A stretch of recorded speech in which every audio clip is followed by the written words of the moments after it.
Hey, my podcast friends out there, it's Rachel. I love my job because I get to talk to researchers here at Oregon State who are creating the technology of our future. It's pretty cool. But then there are stories like the one I'm going to tell you today, which kind of blow my mind. And it's not super technical, cutting-edge technology. This story is about a student who had a vision to do something big. My name is Allison Bowden. I'm an electrical and computer engineering student at Oregon State University with minors in business, computer science, and physics. Wow, okay. And we founded Wellio.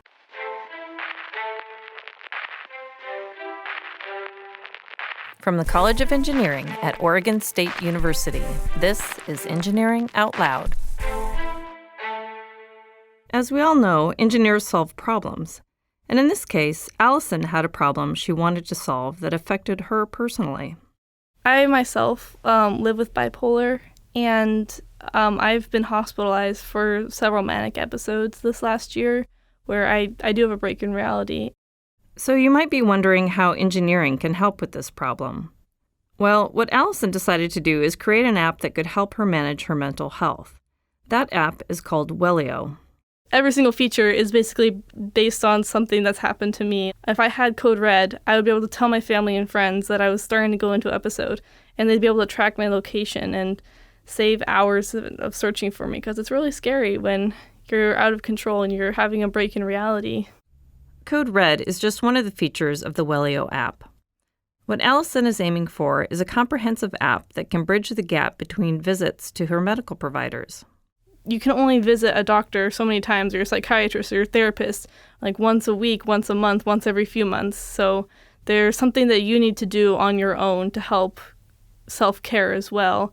And this app fulfills this by not replacing professional help, but enhancing the care that's provided by professionals by allowing you to take control of your personal health and with giving you the information to how to make your mental health better, how to cope with the hardships that you encounter through your illness, and how to reach out and connect with other people. Speaking of connecting with other people, Allison is not alone in this endeavor. My name is Houston Morgan. I am a business communications major at Arizona State University. Allison and Houston got to know each other last year when Houston was at Oregon State. I called Houston up and said, hey, this is something I want to work on that I'm really passionate about. Are you in? Because we had worked on a couple other business projects together. And so I know he has a good business sense, and I know I'm pretty good at coding. And it just kind of flourished into this thing where we pumped out a prototype really fast. And we started entering competitions, and it just really took off. Allison took the roles of CEO and app developer, and Houston is in charge of the financial and business-related tasks. They both have been developing connections and have several supporters and advisors on the project who are helping them on everything from developing coping skill exercises to financial advice to cybersecurity and to addressing federal medical privacy regulations known as HIPAA. Everyone we hear from tells us we have a really great product. Or a really great idea. We're still working on the product.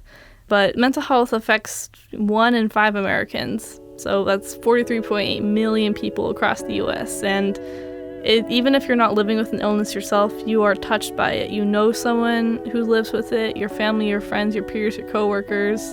So all of us are in contact with mental illness every single day, whether we know it or not. And apps like this could really help people live with their illness. And so I think people see that and are passionate about our project because of that. One of those people is Lee Wise, the Health Information Director and Interim Director of Case Management at Clinch Valley Medical Center in Richlands, Virginia. It's a fascinating idea. And why somebody else didn't come up with it sooner, I don't know, but I'm glad somebody thought of it. We'll get back to Lee in a minute and find out more about the role she has with Wellio. But first I wanted to give you a better overall picture of what the app does. As I mentioned before, Allison wanted to create a comprehensive app for mental health, something that doesn't exist currently. Right now, the resources that we have available to us in the form of apps or websites or even like community forums only hit on 1 or 2 aspects of coping with our illnesses, but they failed to provide a comprehensive care plan. So after writing out a list of everything she wanted to see in an app, Allison came up with 3 main categories, which have become the 3 branches of the app. Crisis management, predictive logging, and coping skills. So let's break that down, starting with crisis management. We talked about that a bit before when Allison mentioned Code Red, which is at the extreme end of crisis management. She's also developing 2 other levels. The first level is Crisis Check. When you go into it, it leads you to a PHQ-9 form, which is what a lot of psychologists use in order to gauge where their patient is at before they visit so they can modify the session based on how the patient's feeling. So this PHQ-9 form, it's calculated based on numbers, so it doesn't require a degree to use, which is why our app can use it. And based on that, it'll recommend different types of therapies as well as crisis numbers and walk-in centers based on what specifications you have. So you can customize it. So like if you prefer texting versus talking to a crisis line, you would be able to have numbers recommended that are texting lines versus speaking lines. And let's say you prefer walk-in centers to emergency rooms. It'll recommend geolocation-specific walk-in centers around you and prioritize those over emergency rooms. The PHQ-9 form that Allison mentions is a series of questions that you rate on a scale of 0 to 4, such as, over the past 2 weeks, how often have you had little interest or pleasure in doing things? The next level of crisis management is pretty simple and easy to understand. It's just called help. Because you know you need help, and that will lead you directly to resources to help you reach out and get in touch with those people you need. Like when you click on the links, it'll immediately get you in touch with a counselor, that kind of thing. And it'll be location specific. So like if you're in Benton County, it'll lead you to Benton County people. And if you're in Multnomah County, it'll lead you to Multnomah County people. And then finally, Code Red, which could very well save someone's life in the future. The minute you click on Code Red, it'll send a text message out to your families, friends, and physicians, or however you set it up, so that they know that you're in crisis and they should reach out to you. Additionally, once you have Code Red activated, it'll send a tracker to your location so that your family and friends can know where you are and can send help there, can go there themselves if need be. And furthermore, the last part of the Code Red is if you do end up in the ER for like a bipolar or a schizophrenic episode and you're unable to communicate with staff what your emergency is because you're manic or you're schizoaffected, that kind of thing, the data on your phone that you've stored in this app will be automatically transferred to electronic hospital records based on what you've entered into the app so far. So this is more effective than a hospital personnel trying to ask someone who's having a schizophrenic episode and having a break in reality, what their drug allergies are. So you might be wondering, as I was, how 2 undergraduates are going to navigate the federal privacy rules of the Health Insurance Portability and Accountability Act, or HIPAA for short, to get that part of the app functioning. It turns out that Houston had the perfect contact for this: his mom. She happens to be Lee Wise, who we heard from earlier. He reached out to me to find out if I knew anybody that knew anything about HIPAA, and I said, well, one of my roles at the hospital is I'm the privacy manager. Children don't really fully grasp what their parents do until they actually get out in the real world, and then it starts clicking. Mm-hmm. So once I told him, he's like, oh, so that's what you do. That's my life. I am the HIPAA queen. I know all of this stuff, and I've been able to really just get in there and help them with resources and contacts to help them make things happen. In fact, the feature to transfer records was Lee's idea. Yes, it makes complete sense if a patient's in a crisis situation that they may not be able to adequately communicate to the staff on site at the hospital. And any way you can transfer accurate data to the receiving staff in the ER, the better it is for the patient and the quality of care that they get. The hope is that some of the other features of the app will help people manage their illness well enough that they don't get to Code Red. One of those features is predictive logging that will help the user identify situations that trigger symptoms. On the surface, it just looks like a basic tracker, like a mood tracker, an activity tracker, and a symptom tracker, all combined into one. But under the hood, it's this really cool neural net that learns from your behaviors. So for example, if you take a medication every Tuesday, and on Wednesdays you input you have a headache, we may not necessarily connect that to the medication. Or let's say it only happens on Tuesdays if you take the medication and go for a run afterward. On Wednesdays you get a weird headache and cramps or whatever. We may not be able to detect that, But over time, the neural net will be able to learn that behavior and point out these connections and say, hey, maybe you should not go for a run after taking this medication because it seems to do X, Y, and Z on the next day.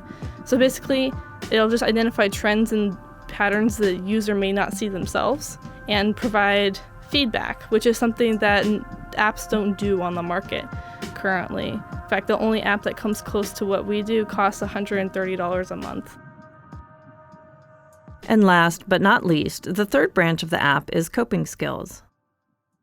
There's going to be a cloud-based library, so the library is going to be ever expanding. We're going to always be adding to it as we partner with more therapists and psychiatrists and counselors. But basically, it's different breathing exercises, different distraction exercises, DBT, CBT, all these different types of little mini therapy exercises that the neural net will recommend to you based on what kind of day you're having, what's worked for you in the recent past, that kind of thing. Just things to help you if you're having a rough time or if you just need to calm down after a panic attack or whatever. These different coping skills will help you get through the day. For that part of the app, Bonnie Hemrick, who is a mental health promotion specialist at Oregon State University Counseling and Psychological Services, has been connecting Allison and Houston with counselors who are designing the coping skills exercises. Bonnie has also advised them on the design of the app to best fit the needs of college students. And she will be instrumental in helping Allison and Houston test out their beta version in the fall of 2018. Their plan is to release the beta version to 400 students at Oregon State and Arizona State, and then in January 2019, they will have a full version available on Android and Apple platforms for $9.99 a month. They also hope to partner with collegiate mental health programs so the service can be free to students.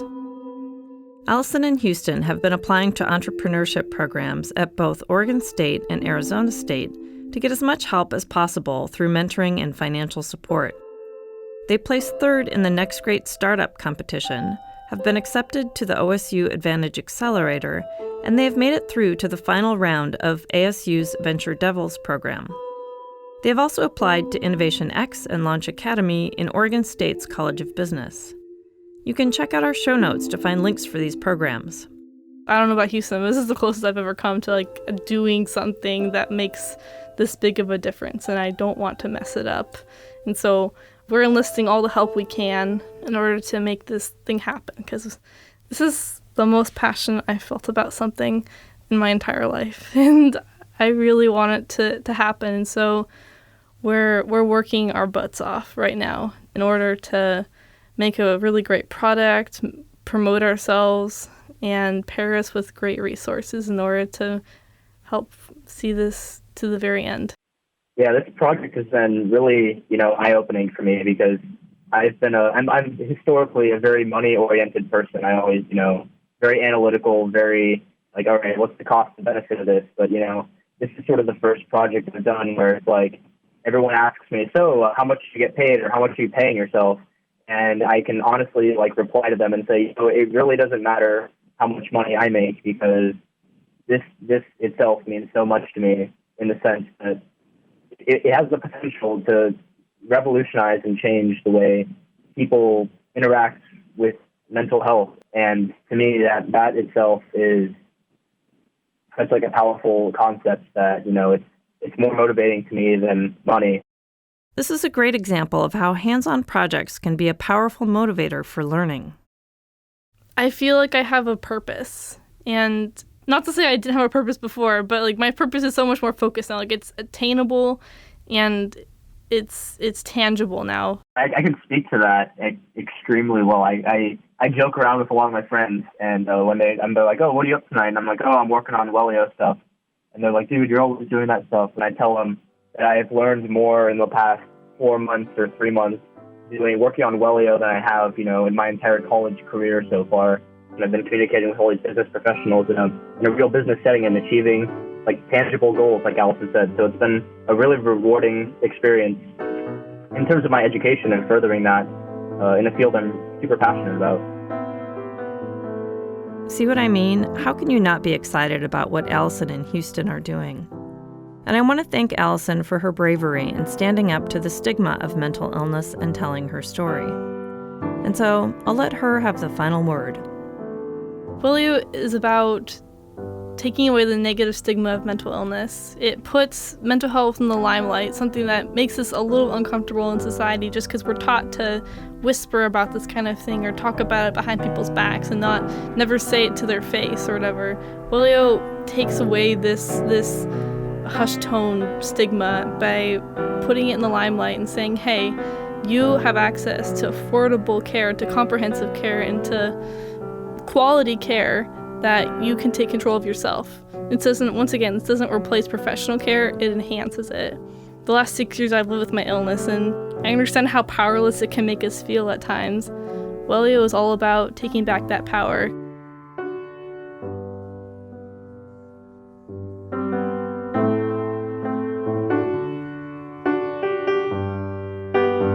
Thanks again to Allison in Houston. To learn more about Wellio, check out the links on our website at engineeringoutloud.oregonstate.edu. And if you're interested in being part of what they are doing, drop them a note. We've been having fun featuring our talented students this season. In fact, all of the music in this episode was performed by students at Oregon State, and in some cases recorded and written as well. You can see the details in the show notes on our website. This episode was produced and hosted by me, Rachel Robertson. Audio Magic was performed by Brian Blythe. Our intro music is The Ether Bunny by Eyes Closed Audio on SoundCloud and used with permission of a Creative Commons Attribution license. Other music and effects in this episode were also used with appropriate licenses. Finally, do me a favor, my friends. Tell everyone you know about Engineering Out Loud. Subscribe to the podcast, rate us, or write a review. All of these actions will help us keep doing what we're doing, and as I mentioned, I love what I'm doing. With those two brains put together, I think the world can be conquered pretty much.